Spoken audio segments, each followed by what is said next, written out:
Not addressing the nation, addressing the world. Cole Stangler is here with the business news now. Cole, you're starting with this fire on you to stop the tyre maker Bridgestone from closing its factory in northern France. That's right, Stuart. Last week's announcement from the firm stunning a lot of people, really. It's also left unions and government officials scrambling to find a solution in an area that's been hit hard by deindustrialization. As it stands, all 863 workers would lose their jobs if the closure goes through. Bridgestone says it's unavoidable due to market conditions and low-cost competition, but the French government hopes to convince them otherwise. Aaron Gunke reports.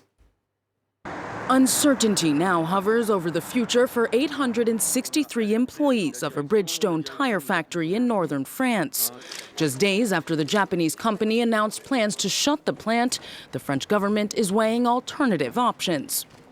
I think what's very important is that in the current period, the government will fight to save jobs more so than ever.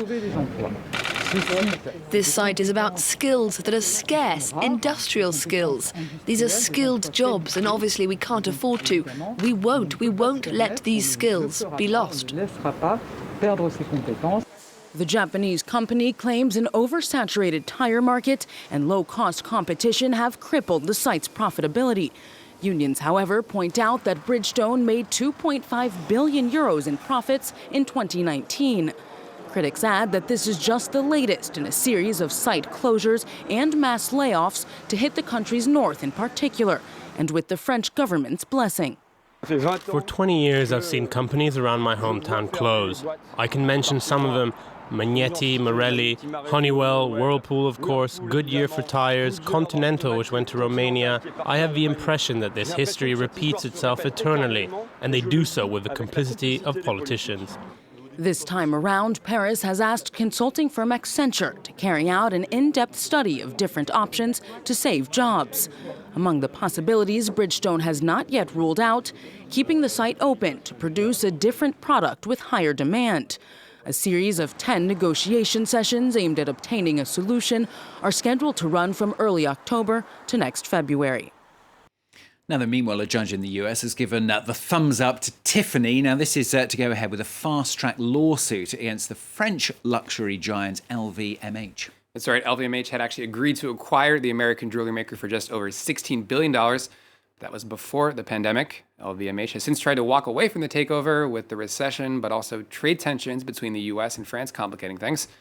Tiffany, for its part, wants the French firm to stick to the terms of their agreement. Trial is now set to begin in January.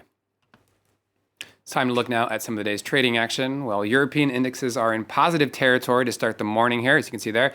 The FTSE and the CAC both up around 0.4%. Gains also on the DAX in Frankfurt, stymieing those health concerns and fears of a further lockdown measures.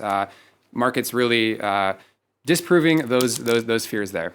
Now, over in Asia, we saw the Nikkei close for public holiday, but we also did see losses across the major indexes. A very different story from on the European market shares. On the Hang Seng, down almost 1%. The Kospi in Seoul down more than 2% there. Korean airline shares were down over 2%. Now, next up, the future of the video app TikTok in the US. It's looking more and more uncertain, this, isn't it? That's right. Under a deal brokered over the weekend, American firms Oracle and Walmart would have a stake in a new global TikTok. But that agreement is already coming under fire. According to Chinese state-backed newspaper Global Times, it's unlikely Beijing will greenlight the deal. Over in Washington, President Donald Trump said he hadn't given his final approval yet, all the while praising the CEO of Oracle for his negotiating efforts. Take a listen. Given a preliminary okay, they will work at two great companies, Oracle and Walmart. Larry Ellison's a great genius at that kind of thing. The technology is incredible. And so if we can save it, we'll save it. And if we can't, we'll cut it off. And finally, a major new deal to keep things running in Hollywood. Film studios and unions representing some 350,000 employees have reached a new labor agreement. It's designed specifically for the era of COVID. It covers issues like testing, equipment, and paid sick leave for people working on sets. Observers also it'll help clear up a bottleneck in the industry. Until now, unions have been improving projects on an individual basis over safety concerns. Stuart, maybe, just maybe, this will be a much-needed shot in the arm for Hollywood. It should be said, filming levels in LA still just around half of where they were before the pandemic.